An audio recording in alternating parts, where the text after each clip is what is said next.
Cannabis Broadcasting Group here at cbgtv.com.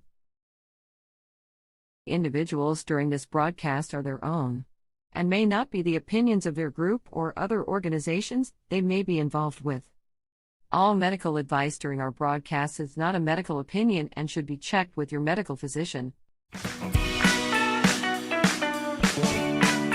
Hi, I'm Timmy. And I'm Mary Jane. He's the newbie. She's the doobie, and this is the show where we tote cannabis talk from both sides. Is that even possible?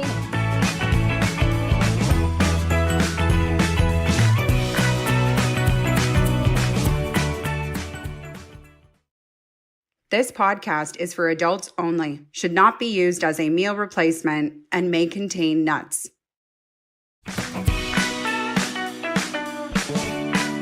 Hey everybody, and welcome back to another episode of the Noobie and the Doobie. I am Timmy, the newbie. Mary Jane, also known as the doobie. Today is Umbrella Cover Day. An interesting day to be sure, and we'll talk about more about that later. Absolutely. I thought we were celebrating umbrellas, but no, apparently not. It's the covers of the umbrellas. Yes. And we'll get into that later. Who knew? Yeah. Right? Learning every day. There's a whole thing on there. Also today we've got our high five list. High five. High five. And of course our word of the week. And we're going to be playing a little Noobie or Doobie. With our special guest, Stephen Stairs. Looking forward to another great episode. This has been fun. We are on episode 12 right now. 12 Is that what it is? Yeah. I've lost track. I haven't. It's I'm 12. glad somebody's keeping track. Literally is 12. And just for the record, I am hearing a lot through my headphones right now, so I am trying to remove that. But anyways, so here's the thing. We wanted to talk about, before we get into some cannabis-related conversations, as we are wont to do, we go down other little rabbit trails that we find interesting. Yes. And it was very difficult to ignore the fact that this was Umbrella Cover Day. And like you had pointed out, initially when we looked at it, we're like, well, umbrellas, okay. And then we noticed that there is actually a thing, that there are people out there that are pretty passionate about not the umbrella, but the umbrella cover. Yeah, the thing that most people lose. Right? Like, I have an umbrella collection. Like, when I like something, I get into it. And I happen to have a lot of umbrellas, and when I heard Umbrella Cover Day, I was like, yay, I get to bring the umbrellas out, and I realized that I don't have the umbrella cover for like half of my umbrellas. Right. And I also realized that the umbrella cover is only on the smaller umbrellas. Okay. And not the large, like the fighting style umbrellas. The umbrella cover to me is the thing that if I ever bought an umbrella, and I'm going to admit right now, I'm in the minority here.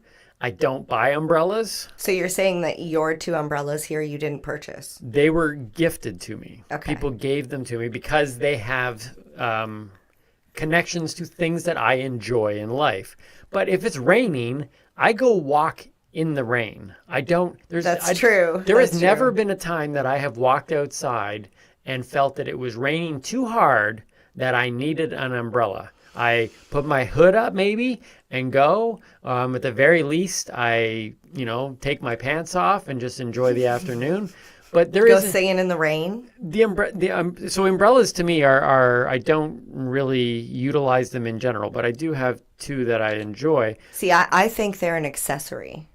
Well, they're a very like people miss it. They don't think about it. But if it's rainy day, you're not going to want to have an umbrella that doesn't go with your outfit. But is a cover? So then that means that the umbrella cover is an accessory to an accessory. Exactly. Oh my gosh, I never thought of that.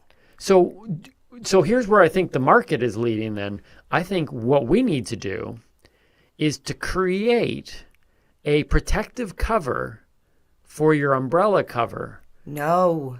You know what we need to do? Create an attachment piece. I got caught up in your hair. Is it? It's just the way their light reflected off of it. You look like Morticia Addams from the Addams Family. Is it better that way? No, it looked pretty hot before. Anyways. Okay. There we go. Anyways, sorry. So we need to, when kids used to lose their gloves all the time? Yeah. And we would put that little clip thing? Yeah, we attach it to their... We need to make one of those Right. to attach to the umbrella. Yeah, see, if I was using one of these umbrellas, if it was raining and I was using one of these umbrellas, the first thing I would get rid of and throw in the garbage would probably be the umbrella cover, because it's just stopping me from utilizing my umbrella. Well, honestly, I feel they're impractical because I can tell that this one's been used by the way that it's been shoved back into the cover. Yeah. And this is the problem, that when you take it out of the umbrella cover and open up the umbrella, it's darn near impossible to get it. It's like a sleeping bag. How you roll them up and get them in the cover is beyond me. It's near impossible. An necessary element. But how could you not love umbrellas? Okay, so let's look. Let's just look right here. So, you got a cannabis one? I got a cannabis one, okay, which I got from Nova Scotia. With a nice cover. Yes, with a nice cover, Okay. which now I'm realizing I probably won't be able to get don't put the back cover in. back on. Yeah, don't worry about putting it back in. And what's this one here? That is my latest edition. Oh, you took it out. Okay. You didn't want it out? No, it's fine. It's fine. It has to come out eventually. I get it. Okay, excellent.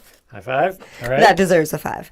Let's do. So then I have my Batman one. Now, once again, gifted, but a beautiful gift. That one was from me. It's a fantastic. And I'm not one. ashamed to admit that I found that at the Dollarama. They're selling Batman for $1. $4. $4. Remember when Dollarama actually meant dollar? $1 or $2. Yeah. They're not $1 like or $2 $17 anymore. items in there. Yeah, it's sad. That's a Dollar weird. Tree. That's where everything was like $1.25. Yeah, and now they're starting to go. Well, there's always trees, isn't there? That's very true. And this one doesn't have a cover. No, it doesn't. And that is so. All my umbrellas are special to me in one way or another. Just like my buttons and my onesies and my rocks that I collect. Yep. This umbrella here is special because it changes color when it gets wet. Oh, sweet. Yeah, so when it actually we could gets pour wet. water on it? We could. We can't. We could. We can't. But this one doesn't have a cover, but it has like a wrap. They all do. Oh, they all have wraps. Never But this mind. one's more noticeable. Wasn't impressed with that. And then, of course, your other one. We have the Avengers. We have my Avengers one. Oh. Oh. Because it was crammed in there. That one hasn't been packed very nicely. Okay. And then, of course, the one that I take out once a year, just in case, my Canada one. Nice. All right. So they say that you should never open an umbrella inside the house. They also say breaking a mirror is worth 7 years of bad luck. And if that were the case, then I would have a lifetime of bad luck. And I'm one of the luckiest people around. You are. How many umbrellas do you think we can open up in here? I don't know. You should set it up there. Oh, where? Here. I'll put that. Okay, there's one. I don't even know where this one is. No, that won't work. Here, I'll hold. How many can you get? Bam. Yeah, the Avengers. Okay. Okay. What's this They one? should go buy Batman. Yeah, and then there's this one. Oh, I like the. Oh yeah. Oh yeah. Bam. Okay. There's that one. Okay. Okay. Okay, we're at 3. Count it down with us. How many umbrellas have you opened up in a small space? When people say, "What do you do on your podcasts?" We do stuff like this. 4. Yeah. I can't hold anymore. Yeah. Let's do it. You're gonna have to hold them. 5. Finally, we have the cannabis. Canada. Right yeah. beside the Canada one. Nice. Can you do it? No. Jeez. You didn't open it. It has the wrap. Oh, remember? it has the wrap's very, very well done. It holds it in place. Well, that's good to know. Woo! Ladies and gentlemen, 6. 6 umbrellas is the new record in the podcast world. We'd like to challenge other podcasters to open more than 6 in their small studios. I'm losing it. We've done it. Okay. All right, so let's just put these down here for now, in case it rains. Here, you take this one. I'll take this one. Ooh, I'm dropping them. So, on my high five list... Okay, they're going down. On my high five list, it's connected to this whole umbrella thing. We're going to do our high five list, a word of the week, and bring in Stephen Stairs, who is... Whew. I shouldn't have wore a dress for this episode. That was hard work. Hey, yeah. All those days of carrying dishes and catching chickens really came in handy. I barely ever open an umbrella. Get it? Handy. Oh, the puns are flying today. I'm on a roll. So here's. I was trying to think of what should my high five list be today. Timmy's high five list. I try to connect it to the day. Yes. Sometimes I do the day and cannabis. Sometimes I just do cannabis. Today, though, I was thinking about these umbrella things, and for me personally, I'd be like, that's so unnecessary. Like, what is the point of these things? I would toss these things immediately because it would get in the way of. I seriously got to keep putting that back on. It's like, just get rid of that. Yes. I'll just open my umbrella. And now you have 4 to put on. Now I have 4 to put those on later. That's so funny. I thought about, but what is it? What do I have that is unnecessary that I won't get rid of? Okay. So Timmy's high five list today is 5 things that I have in my house that I won't how did I rate it? Get rid of? Yeah, you wouldn't get rid of. I wouldn't. But they're useless. They're unnecessary, but I wouldn't get rid of them. Okay. Or I would get rid of them. You know what I'm saying? I'm trying to use the word in there. It doesn't really matter. The point is... You would keep them. I'm keeping these things. Okay, so here we go. Number 5 on my list, at the bottom. I have this, and I'm probably not alone in this. Feel free to comment on the YouTube or wherever you see this thing. I have a box about this big of cables. Some of these cables go to my old BlackBerry phones. So these aren't even cables that... in case my toaster breaks, like I'm going to somehow mechanically fix that with some other plug. These are cables that serve no purpose, but for some reason, I keep them because just in case I might need that cable. So you do know that some of those cables could be extremely rare and worth a lot of money. You can sell cables? You can sell anything nowadays. Really? Absolutely. Well, I have a bin, but for some reason, I cannot bring myself to get rid of them. I'm probably not alone. If you ever want to test somebody's patient, like their patient level, give them a box of tangled wires and let them go to town. Tell them they have to organize it all. Do you want to organize my cable box? I actually do really well with wires. All right. Challenge. Christmas lights, not so much. All right. That job is yours, but I'm going to see how much money you have. I take 30%. All right, let's make a mint. Okay. Number 4 on my list, you might think is an odd one, but it's Ariana Grande posters in my bedroom. Now, no, I don't think it's odd personally because I've asked you why they're still up there and you kind of just dismissed the conversation. Look, I'm not going to lie. They're unnecessary. Do I need Ariana Grande posters? Dangerous Woman on my bed in my bedroom wall. I have very few things on my bedroom wall. But you should have other. I have 3 things on my wall. I have a Canada flag, I have a picture of you, and I have 3 Ariana Grande posters. You have a picture of me. It's a painting. All right. It's abstract. It's abstract for sure. Cute. But those are unnecessary, but I still have them, and I'm not getting rid of them. So I'm just saying. But unnecessary. Number 3 on my list of unnecessary things that I get rid of. Okay. Is my LED dance party lights surrounding my entire room. Mary Jane over here encouraged me and went out and encouraged. You mean got them, brought them to your house? It was like we're hanging these in your bedroom. So now I have the ability, if need be, we can have a party. To have a dance party. They flash all different colors all the way around my room. And I can control them at will. You can set them to music. Yeah, I can play music with them. I can honestly say that I have used them twice. That was for videos we did for TikTok. Once we did a video, and once they turned on by accident because I said... you said turn on the party light? I said turn on party lights. But that was an accident. Yeah, okay. I didn't mean the party lights. So unnecessary, but I've got them. Number 2 on my list of unnecessary things that I get rid of is VHS tapes, not just DVDs. I have a whole shelf Okay. of VHS tapes. Now, But you have a VCR. I do have a VCR. I got gifted See, a that VCR. would be sad if you didn't have a VCR. Right? I got gifted a VCR. I'm a stand-up comic. We do a tour called The Circuit. We have a lot of regulars. They know my love for the 80s. Yep. And on one tour, one of our fans gave me the VHS copy of Batman 1989. Yes. The best Right? Batman. The best Batman. Yes. So he gave me that. And then I told the story to other shows and I posted it online. And by the time we got to Sarnia area, Yes. someone gave me a VCR VCR. so I could watch it. But here's the thing, really, if you think about it. When is the next time, even, not saying it's even a bad movie, but when am I going to watch Basket Case again on VHS? I could probably Google it and find it. Basket Case? Basket Case? Let me share with you. Sleepaway Camp, have you seen that? No. No? Okay, all right.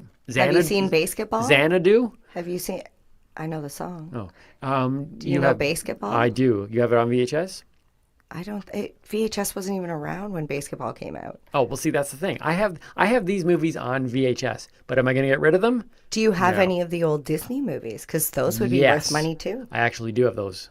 Yeah, I have the ones that We are need in to those. go through your house, Timmy. I don't even Sitting need on a gold mine. I don't even need to do this podcast No more anymore. comedy I'm for you. literally a millionaire. You're out. Let's go. Yeah, actually, that actually being a millionaire would allow me to do this podcast even more, right? Because I'd have no worries at that point, right? Or you See, can go to our- I'm wondering what makes the number one, because I have a few ideas. Okay, well, here we go. The number one unnecessary thing in my house that I refuse currently to get rid of is my Google Home.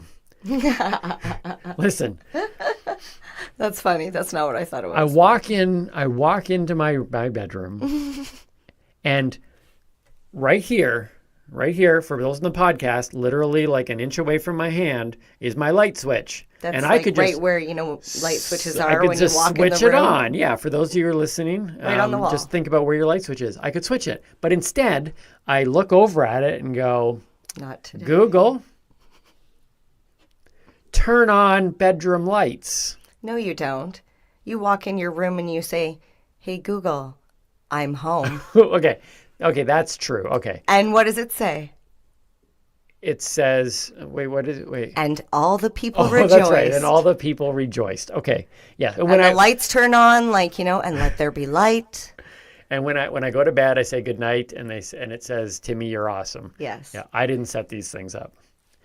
Yes, I did. So, Bullshit. but it's so unnecessary. But I use it every day. And then the worst thing about it is that I say, Google, turn off bedroom lights, and it turns off my bedroom lights. But before it does, it says, okay, and it yells it at the top of its lungs. At least it's in an Australian accent, a female Australian accent, which is the best. And you say, okay, turning off bedroom lights. Just turn off No, the it says lights. turning off 2 lights. Or 2 lights. Yeah, that's right. As if to say, not just one. Not just one, it has to do 2, but it says that specifically because it wants me to know that the party lights are still available. Just these 2 lights are going off. These aren't the party lights. Party lights are not the bedroom lights. Those are the party lights. Yes. And these are the bedroom lights. Anyways, 5 things. Those are 5 unnecessary things. I'd be interested to know. Please comment below in this YouTube or on the podcast form or on our social media. What is it that you have that is so unnecessary, but you refuse to get rid of it? I'd like to know it. See, What did you think was number 1 on my list? I thought it was going to be your entire collection of teddy bears. Those Yeah. aren't yours, are they? No, I can't get Okay, rid of you're them. gonna They're live not by mine. that. Someone else's. So in my house, Those aren't mine. in my house, they're Tim's, right? Okay, so in my house, I can only think of one off the top of my head. Okay. Can you guess what my one item would be? Do you even dare? No, I don't. This is a trick, man. This is a trick. Okay, but at least I'm giving you the option to opt out. Okay, I'm opting out. So it would be my rocks. No, but they have sentimental value. So yes, I disagree. Yes. However, a lot of them I just spent money on, and they're different crystals. They weigh a lot, and to move them when I have to move, I'll have to pack really small boxes, and it's a pain. This whole truck. It takes a whole truck, and it takes up a lot of space in my house. Yeah. And there's just like, I got vases of rocks, I got shelves of rocks, and yeah, although some of them have sentimental value, just like my buttons, it can get to a point where like you and I have been somewhere, and you've heard me, I'm like, okay, like 2. I tell myself like 2, so I end up like picking up a bunch and leaving with like 2. Yeah. Yeah, right? So Well, I think there's sentimental value there. Anyways, that is my list, and we'd like to hear from you as well. All right, let's do our word of the week and then bring in our guest, Stephen Stairs. All right, so our word of the week is tinctures. Tinctures. Yes. So basically, a tincture is a liquid form of cannabis. You'll find it with glycerin, alcohol, or an MCT oil. Okay. So it's kind of like an extract, but it's in liquid form. All right. So most generally, you'll see it in an eyedropper, and it's administered sublingually. Subliminally. So you don't know what's happening. No, under the tongue. Okay. And the effects of a tincture are very similar to an edible because it's going through the same system, except it hits you faster because it's meant to be like held in the mouth under the tongue to go directly into the bloodstream, and it's supposed to hit you quicker. Okay. Yeah. It's in my opinion the more thought upon as medicinal way of taking your medicine because you can dose it by the milliliter, and you can, in your drink, in your mouth. So is tincture, let me see if I'm learning stuff along the way here as the newbie. Would tincture be in the same thing of going, you can have a joint, an edible, or a tincture? Like, would it be in, could you describe it that way? Like, is it a version of consuming? So, flower, edible, tincture, topical, extract. Okay. Or concentrate. Those are all the different ways. Different types. The different types. Of different types of cannabis. It's a tincture. Yes. All right. Cool. Yeah. Excellent. All right. That's a good word. I just like saying it. Tincture. All right. Let's get to our guest, Stephen Stairs, who has been waiting patiently. We're very excited to have him on the show. Yeah. Stephen's done a lot out where he is, and done a little bit in the politics. I know he's done a lot in the activism world, and I'm excited to hear about 420 and plans coming up because I heard a little bit about it, and I'm going to let him talk about it, hopefully with more stuff. And without further ado, let's bring in Stephen. Hey, Stephen, how are you doing today? I'm great, Timmy. How you doing? Doing very well. Thanks so much for being on the show. I don't know much about you, only what I've heard from MJ, and I don't know which stuff is true and which is not. But from what I've heard, it sounds pretty awesome. So thanks so much for joining us today. Thanks a lot for having me, you two. I appreciate it. Yeah, so I met Stephen, I want to say through social media first. Yeah. Okay. And here's a guy who's going through life, trying to make the best of it, and found, just like most of us, that cannabis is beneficial and it's helping him. And he wanted to be vocal about it. So I was like, I need to reach out to this person and, actually see what he's doing and how he's doing it and what can I do locally, because Stephen you're in Manitoba? Yep. Okay. Yeah, Winnipeg. So after all that research and buildup of going, I really got to check, were you disappointed when you eventually connected and found him?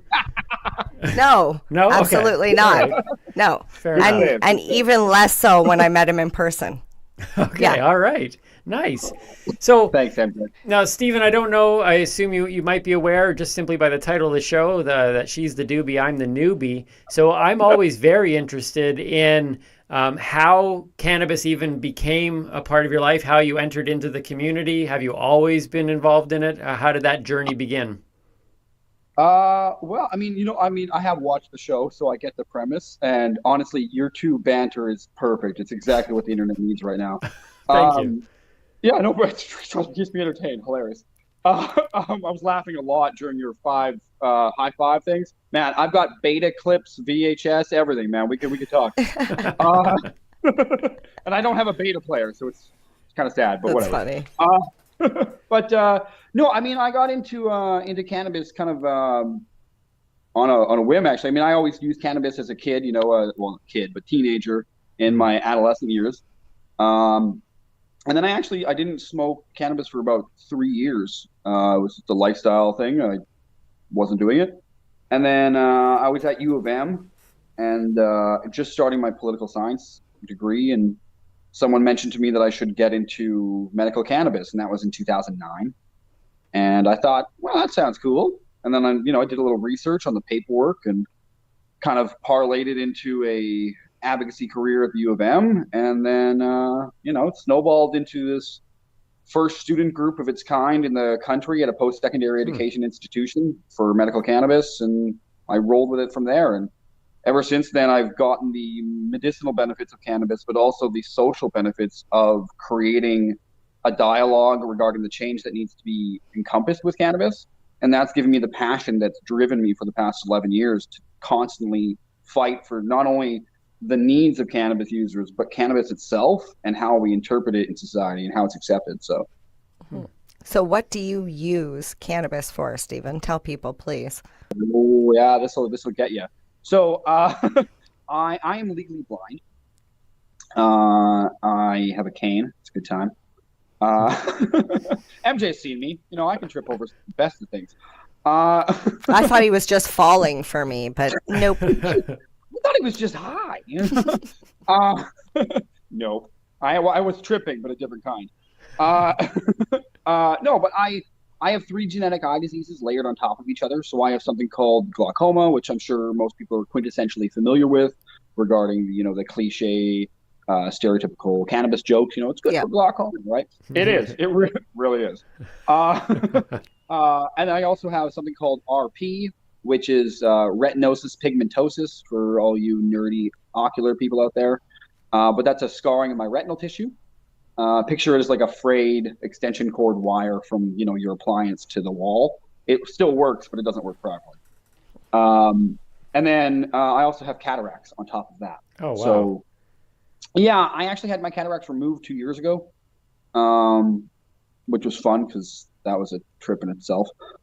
Because you have to stay awake for it. Anyway, side story. But yeah, so I have had that early in my age, and the doctors told me the likelihood of, because of the youth age of my eyes and the likelihood of my long-lasting life, if I don't get hit by a car, is I could have cataract surgery more than 3 times, which is extremely rare for people. So it's interesting. That's crazy. This isn't cannabis related. We'll come back to cannabis in a second. But when I was a youth pastor, I had a kid in my program that was legally blind. I think he was a level 3. I think it was, if that was right. So he went to school for the blind. He was legally out. He needed a book with large print, that type of thing. You'd never be able to drive. And I actually went. He invited me to the school. I forget where the school was. Maybe out in Brantford, Ontario. And it was a fantastic experience, but there was this one game. I don't know if you ever went to a school for the blind or anything like that, but there was this game where everyone gets blindfolded because some people can kind of see, and they roll this ball with a bell towards the other side. Ball. There's 5 of them. And then everybody just has to decide whether to fall left or right and create this wall of person to block it from going in the net. Do you know what I'm talking about? Yeah, it's there's different variations of that, but it's called goal ball. Yes. And they have some very intense versions of it. They have a fully blind version of it that's almost like rugby. It is. I mean, it sounds dangerous.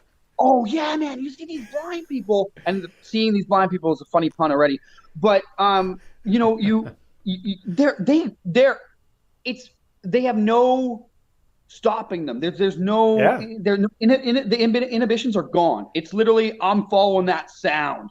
Yeah, yeah, and then they flop to the side, and there's no padding. It's like a solid floor, and they don't even hesitate. They're just like, there's the sound, and they fall to it was absolutely incredible. It was one of my favorite experiences being there. I'm glad you know what I'm talking about. I have no idea, but I want to check it out. You guys are ever in Winnipeg? We can come play it here. I know a group. It's good.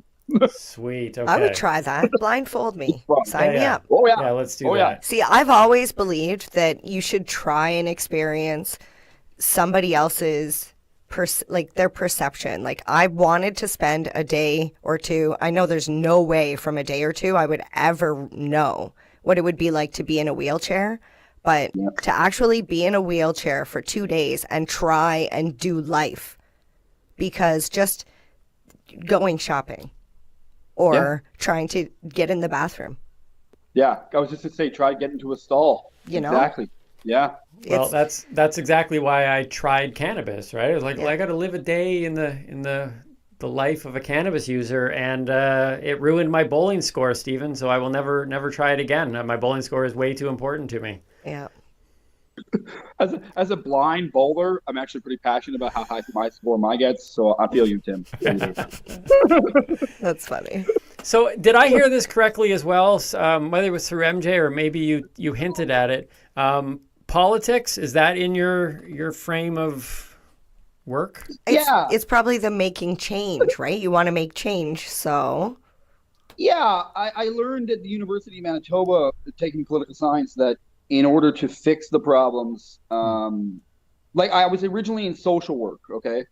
And I didn't like the idea, and this might sound kind of crude, but I didn't like the idea of having people complain to me about their problems.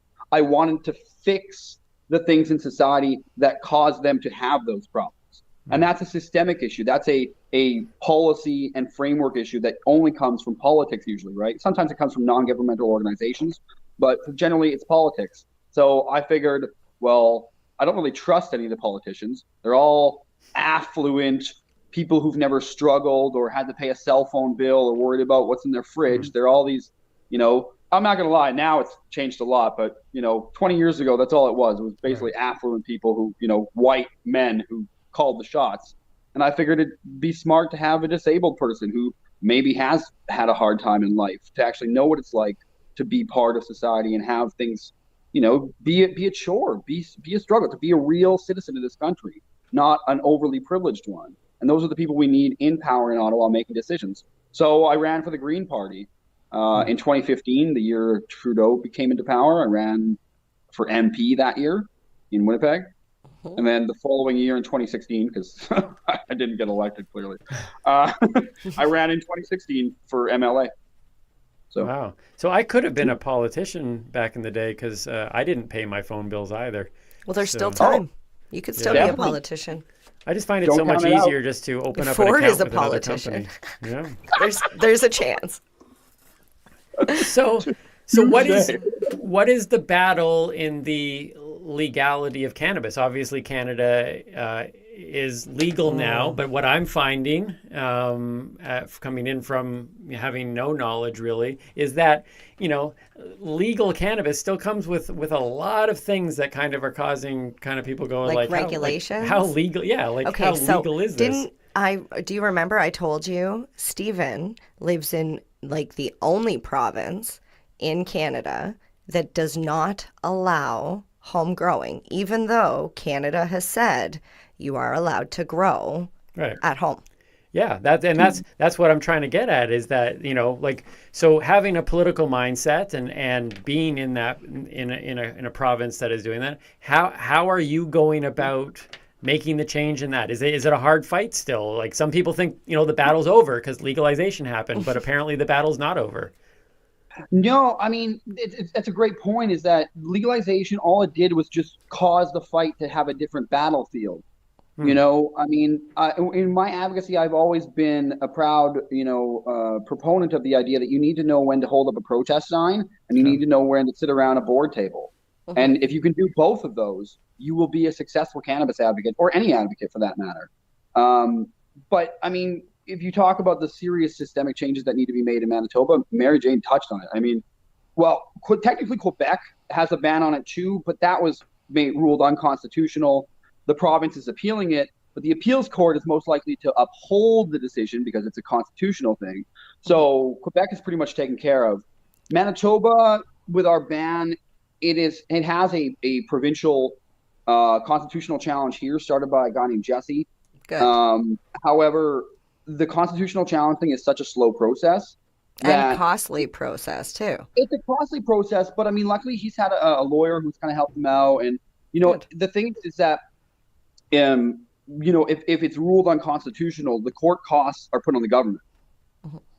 So, I mean, because Jesse would technically win the challenge, therefore all his costs get reimbursed. Yeah. So there's no cost to him. So all he has to do is pay his lawyer, which the lawyer generally at that rate, you know, they're like, okay, cool, you know, we're going to win this case. But that's the sad thing, Stephen, is that somebody has to, like, they had to get in trouble first, right? And then they had to get a lawyer. No, but hang on. That's the thing, is that no one got in trouble. So because I'm me and I like to do my research on things, even the people who seem like they're doing good, I always do my diligence. So I actually was just about to do an Instagram video today. I finally got a police report back from Winnipeg Police. There have been no charges in the past 2 years for people growing cultivation or cultivation charges. The only charges that Winnipeg Police and RCMP have laid in this province are driving offenses. None of them have been possession. None of them have been cultivation. Yeah. So what I'm saying is no one got in trouble to have the challenge. If they are growing, the police are just saying, you know, it's not worth our time. So the police don't want to have it make their time. They're the ones who enforce it. And even if they do enforce it, it's a $2,000 fine, which sounds like a lot. But as soon as you present that fine to the courts, there's two options you can do. You can say, one, I want to challenge this.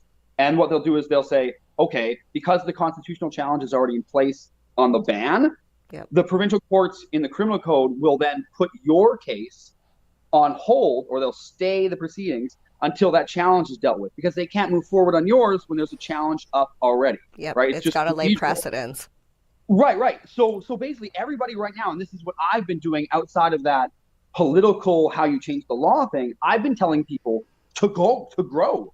Don't go another year. Don't miss another season. Just start growing, because for years and years and years, the way we created change with cannabis law was we smoked weed in public to break the law as a civil disobedience showing of these laws that need to change. So, like, federally, everyone else in the country knows already, I can grow my weed. So why Manitobans would just not, based on some law that we know is invalid, it gives into the fear. Do you know what I'm saying? We are being subservient to a law that is unjust. So we must grow weed. And someone, like I'm saying, no one's already got in trouble for it. So someone gets a fine, puts it on hold, makes it on the news story, cops will never touch it again. You know what I'm saying? So all I'm saying is we should not be growing. We should all be growing our 4 plants proudly. And if someone wants to take it on the chin, great. But I don't think cops care, because I've already asked. So basically, don't be scared. Don't be scared. And don't say anything. Rule number 1, don't say anything. But you are just plead, you know, that you want to wait. But I like that Stephen said civil disobedience, because that's what 420 was in the beginning, right? It was like a celebration, but also civil disobedience. We had the police surrounding the whole block or the whole area, and they never stepped into the area. They just made sure that no trouble happened. And at least that's how it was in Toronto. They kind of kept us confined in the square, right? Yeah. In 2018, actually, when we had a meeting with the city, the police actually thanked us for organizing 420 because they stopped coming. And see, that was in 2018. So what's happening now? What's the big change? Like, what do you think? So, I know they didn't say anything. Well, they didn't say anything, but I have a feeling this is just a bureaucratic paperwork thing. So I don't know if your audience knows, but basically Winnipeg 420 had plans to have our, 420 after pandemic event like we normally would. We've been planning for years at the same location we've always had it. It's been discussions with city, provincial, police officials that was our goal. So I just been curious. It's 10 months away from 420. This is the time as the organizer I've got to start thinking about next year, which is weird. But the province gave me back an email kind of randomly that just said, nope, sorry. And I think it was because there was some people that kind of changed positions. This lady I'd been dealing with for like 25 years, she had been there. she's retired and someone else took over for her job. And I honestly think that the solution will fix itself. But at the same time, I mean, I live in a province where there's a ban on homegrown cannabis. So, I mean, my optimism is only, so rational to the point where I'm, I have to come up with backup plans to have a different location for 420. But it's going to be really neat this year. Concert, cannabis sales, consumption, it'll be sweet. Camping. Yeah, absolutely. I know Vancouver had some trouble a couple of years ago with they didn't want it on the beach or whatever. They wanted them to move the location, and people are like, it's been here for years and it's never been a problem. And then they just went there. But in Toronto, I don't know if people know, we had Yonge and Dundas Square, and then they moved us to, or we decided we were going to go to City Hall. And that was a huge problem with the city. They did not want a bunch of stoners around the big Toronto, was it Nathan Phillips Square or whatever, City Hall? They were like, no, we don't want you here. And they had a lot of police presence, and they had never shut down people selling bongs or anything like that before. And they shut down everybody that year. Everybody. And they walked right through the square. And the next year, we ended up in Woodbine Park. And that was where I took you for the first time. Yep. And I bought you a rain suit because you don't believe in protecting yourself from rain. Right. And exactly. I brought a tent. Way and to I brought tie in chairs, the theme with. And I brought a rain suit and rubber boots. And he was sitting there for 3 hours, 4 hours, and was like, so this is what it's like to be comfortable in the rain. It's true. It's true. The cannabis culture technically taught me how to camp. You know what? We try and think of everything. We look at every aspect, every side, and we plan our days. Or is this just me? Steven, do you I'm going to the beach. I know what I need to get. 100%. 100%. It's like a methodical. It's because when you smoke weed, it creates new waves of thinking in your brain. So therefore, you think, all right, what do I need to pack? Yeah. All right, that's a good idea. And you start, packing stuff, and next thing you know, you're like, I could bring that too. Oh, that's a good idea. And then you pack stuff. And then by then it's dark outside, and you forgot to go to the beach. No. By then you just got ash in all your stuff you've packed. That's funny. It's not like the song, I was gonna go to work, but then I got high.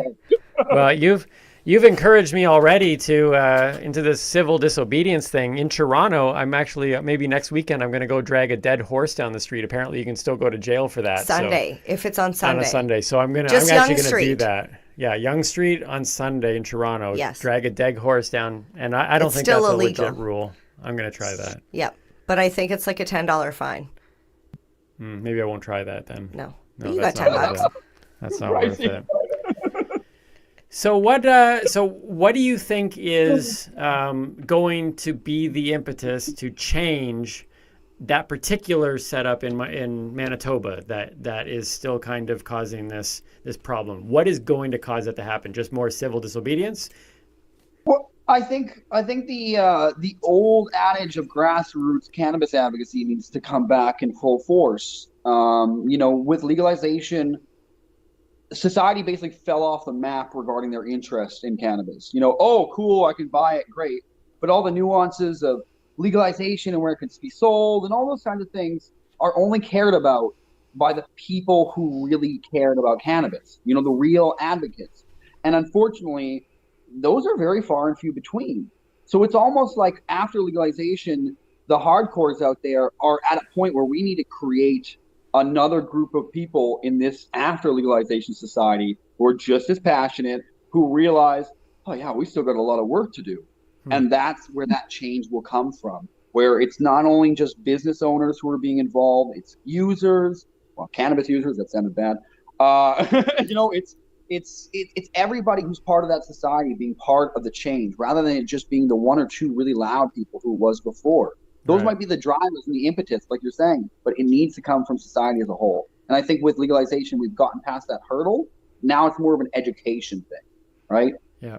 So Well, I just want to add that I've done a little bit of like researching and learning on the back end through like a cannabis course that I took and speaking to a few like legal LPs and stuff and like researchers, whatever. And they're saying that they're looking at changing regulations for smarter, better, coherent sales and research. And they're looking at having like education centers that are actually able to give people information, because the problem that people are finding as bud tenders in the retail position is you're having people come in and ask for medical advice. And in the recreational aspect of it, you cannot speak to the medical benefits. And as we've said many times, if you experience a medical benefit from cannabis, it's dependent on you. Not everybody is meant to have cannabis. Not everybody gets a beneficial experience. Some people have negative experiences. And I mean, it is what it is. It's a plant. And this is why we're here talking about it, right? It's a plant. It's a plant. 100%. Okay, so with all the nuances that might be available, let me just ask you this question. True or false? Cannabis is legal in Canada. True. Okay. With regulations. But anything that is legal has regulations. Yeah, Agreed. I know. So It's interesting though, because I think just in the conversations that I've had, people within the industry and without, like some people, okay, so coming from the world that I came from, a lot of people feared the legalization of cannabis because they thought it was now going to be just the Wild West. that's because you say you people. Yeah. I got to mention that after. That's like because most people stereotype. So there is a cannabis store that is opening up in Timmy's town, right underneath where Timmy lives. And his son seen the store and was like, I didn't open his son seen the store and did this little, right. And he's like 18, has no interest in cannabis or drinking or, he's a very level-headed kid. And I say kid, but he's a grown-up. But anyways, so we were having a conversation the other day and I was talking about getting Invisalign braces. And he said, well, I don't know if that's good for someone like you. And I was like, someone like me? What does that mean? Mm-hmm. And he said, well, because you like the munchies. And I laughed because he just assumed that because I smoke cannabis, and it's natural, right? What do we see in every stoner culture movie or I've ever heard? Stoners get the munchies, right? Mm-hmm. Man, I've smoked weed for the majority of my life. There is no way that I haven't figured out how to quash the munchies and still look like this. Just saying. This is not just all chocolate and chips and donuts and like when I snack, honestly, I snack, I have carrots and hummus. That was a really good point, MJ. Well, it was funny that like that's the thing. Non-cannabis consumers. You can look forward to that clip on Instagram. That is a soundbite. I am more looking forward to the conversation with your son. How dare you? Wait, are we going to have time to play a game of Noobie or Doobie? I want to do this for sure. Okay. Stephen, are you willing to play a game with us that we call Noobie or Doobie? So it's pretty simple. I'm sure you know it. You're going to choose either the Noobie or the Doobie. Yeah. Okay. All right, here we go. Some people have done this game better than others. We're going to see Kelly where you rank. Green Kelly did amazing. So I love Kelly. Right? How can you not love Kelly? I know. She is like a ball of energy that I feel like this. I mean, don't get me wrong. There's a lot of really cheery people, but she brings a cheer that you couldn't bottle that stuff. She is a rainbow into my heart. Right? Like, legit. That was a good expression. There's nothing that like every time I turn into Orono and I turn onto Main Street, I get this intense feeling of, oh my God, Kelly. Oh my God! See, she's infectious. I love it. She is. Well, The kind of infectious we want right now. Okay, so you're up against Kelly. I love the fact that we have one guest on and everyone's talking about the other guest we had on. Well, that's the thing. Yeah. When you're so into the community and you know you're a good person, you know good people, and how many times have our guests said, "Oh yeah, I love this person," and it's a past guest. Yeah, they're awesome. Yeah. It is one of the positives of the community for sure. All right, here we go. We're going to play Noobie or Doobie with Steven Stairs. Who is most likely to misplace their car keys?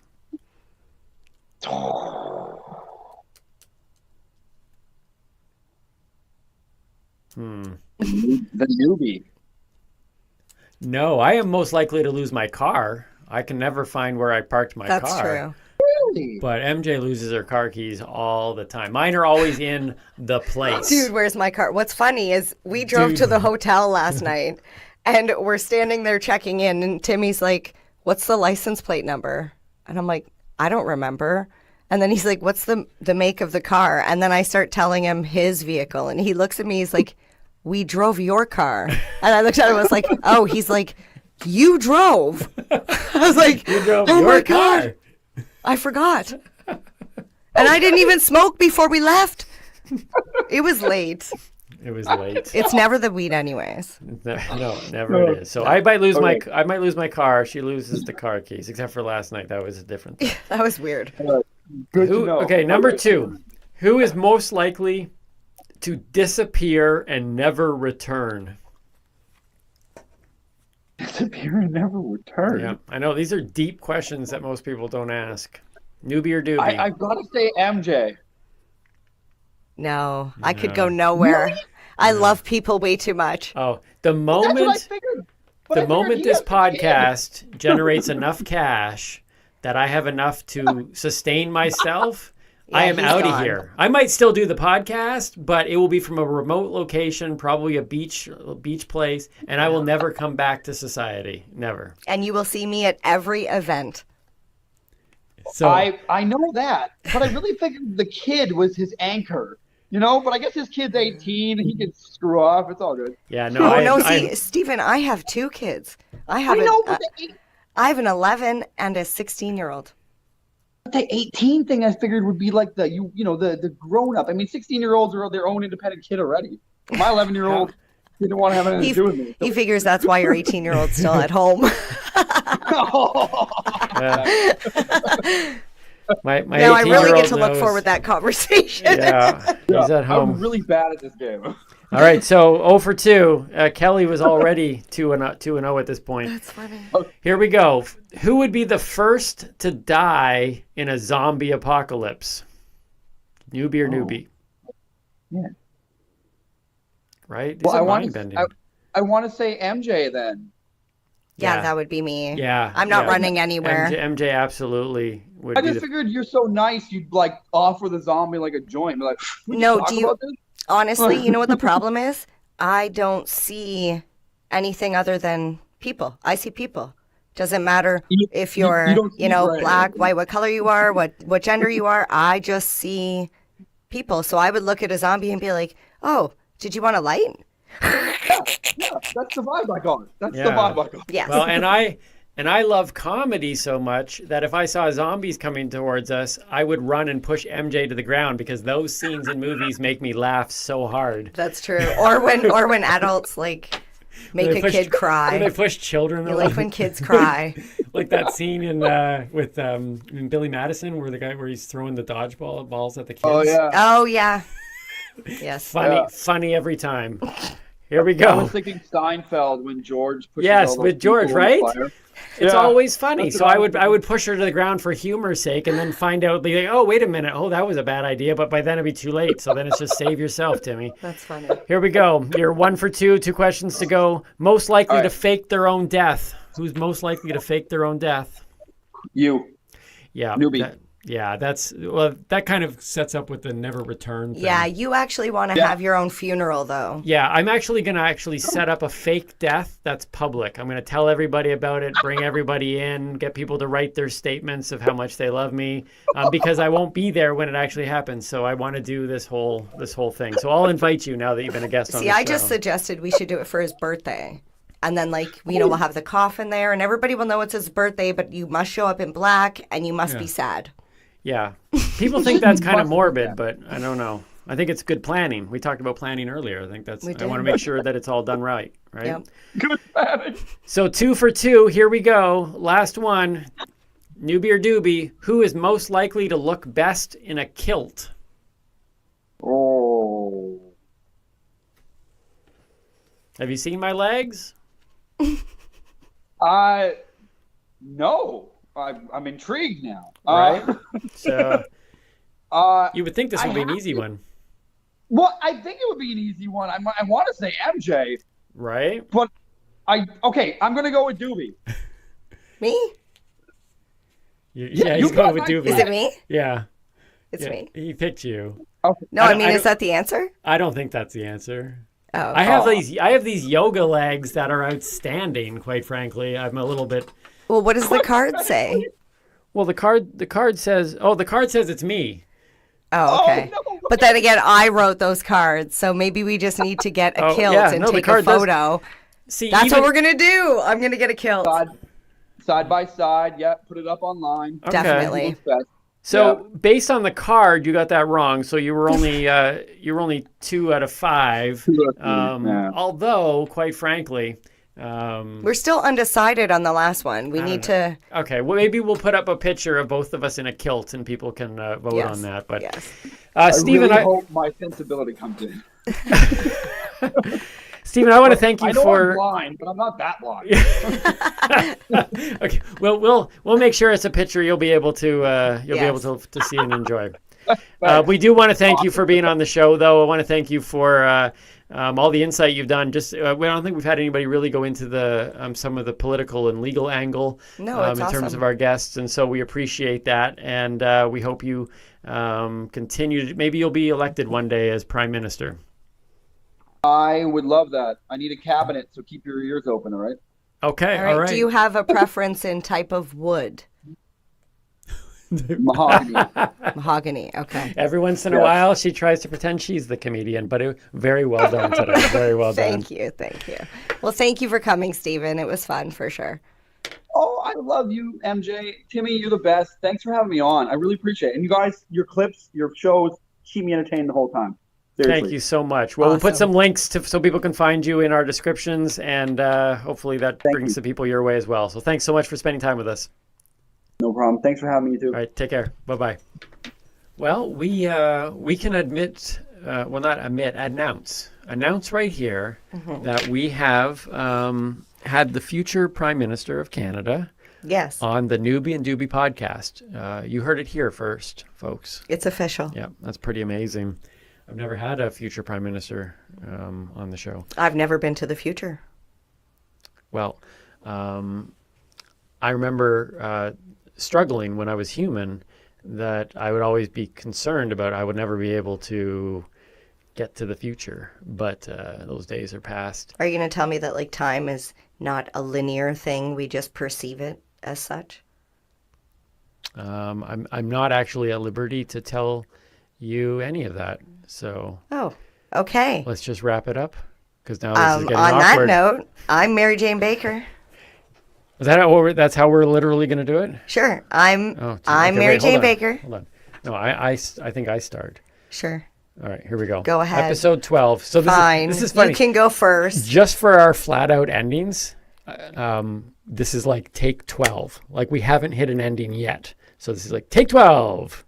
And it's still already messed up. And it's already not a good. So take 5. When I said I'm Mary Jane Baker, I was trying to get you to finish. So you start. Let me just say this. There is still a lot of work. With this I close. There is still a lot of work to be done. That's what I'm finding. Yes. Not just in the cannabis space, but in the studio as well. Yes, that legalization did not stop the work. that need to get done. And what we're That's finding correct. too, and because I'll put it out here because I think it attaches to this particular thing as we get ready to close.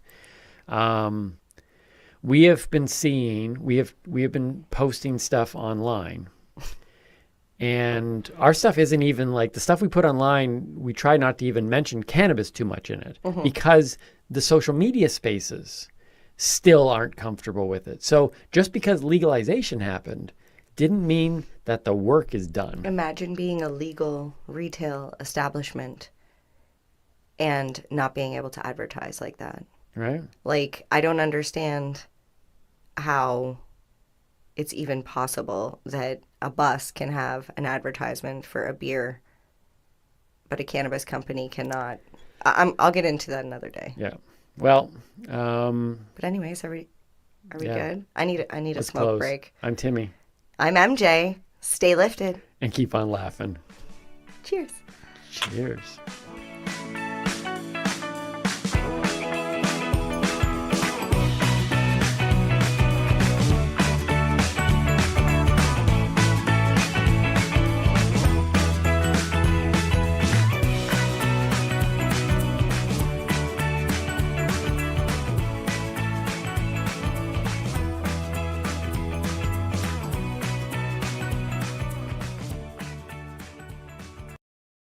This broadcasting group here at CBGT